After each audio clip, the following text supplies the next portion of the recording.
Hello, ഇന്ന് നമ്മൾ ഒരു ചോക്ലേറ്റ് കമ്പാരിസനാണ് നോക്കുന്നത്.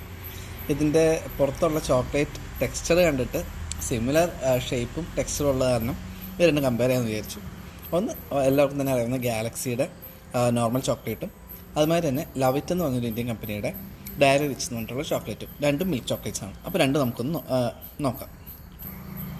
ഇത് ലവിറ്റിന് 15 ഗ്രാംസിന് 10 റുപ്പീസാണ് കോസ്റ്റ്. ഗാലക്സിക്ക് 20 ഗ്രാമിന് 20 രൂപ. നമുക്ക് സംഭവം നോക്കാം. അപ്പോൾ ഇതാണ് നമ്മുടെ ലവിറ്റിൻ്റെ ചോക്ലേറ്റ്, ഇത് ഗാലക്സിയും. രണ്ടും ഡിസൈനൊക്കെ അത്യാവശ്യം നല്ല രസമുണ്ട്. അപ്പോൾ നമുക്കൊന്ന് ടേസ്റ്റ് വൈസ് എങ്ങനെയാണെന്ന് നോക്കാം. അപ്പോൾ നമ്മുടെ ഗാലക്സി അത്യാവശ്യം നല്ല മോയിസ്റ്റാണ്, സ്മൂത്താണ്. ലവിറ്റ് കുറച്ച് ഹാർഡാണ്, അത്രയൊരു മോയിസ്റ്റ് ടെക്സ്ചറല്ല. ടേസ്റ്റ് വൈസ് എനിക്ക് ഗാലക്സിയാണ് പേഴ്സണലായിട്ട് ഇഷ്ടപ്പെട്ടത്. ഭയങ്കര കിടിലനാണ്, സ്മൂത്താണ്, വയലിട്ട് അലിഞ്ഞു പോവും. നല്ല ചോക്ലേറ്റിയാണ്. ലവിറ്റ് അതിൻ്റെ ആ ഒരു റേഞ്ചിലേക്ക് എത്തില്ല, എന്നാലും കുഴപ്പമില്ല എന്ന് മാത്രമേ ഞാൻ പറയുള്ളൂ. അപ്പോൾ എല്ലാവരും ട്രൈ